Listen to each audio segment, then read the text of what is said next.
आता है विशिष्टाद्वैत, ये मुझे बड़ा प्रिय है।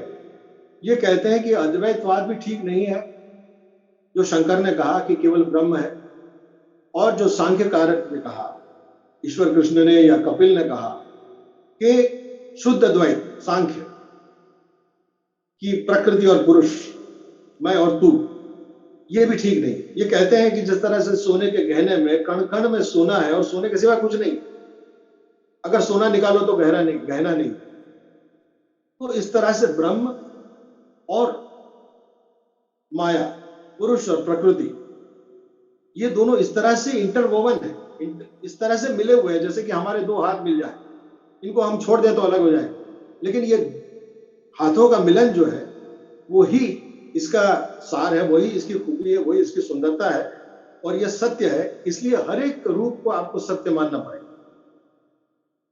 हर एक रूप सत्य है, कण कण में जीव है। जैसे कि आगे हम देखेंगे जैन दर्शन में कि कुछ भी उतना अजीब नहीं है जितना हम अजीब सोचते हैं, पत्थर भी उतना अजीब नहीं। मेरी माँ ने मुझे बचपन में एक लेसन दिया था। मैं छोटा था, 6-7 साल का, मैंने एक पत्थर को किक मारी और मैंने मेरे माँ से कहा कि देखो मैंने कितना जोश दिखाया है। मेरी माँ ने कहा कि उस पत्थर को उठाओ और इस बड़े पत्थर के पास रखो, क्योंकि ये इसकी माँ है, ये रो रही है कि तुमने इसके बच्चे को मारा। कुछ भी उतना अजीब नहीं है इस संसार में जितना हम उसको अजीब समझते हैं। निर्जीव कुछ नहीं, कम जीव है लेकिन है।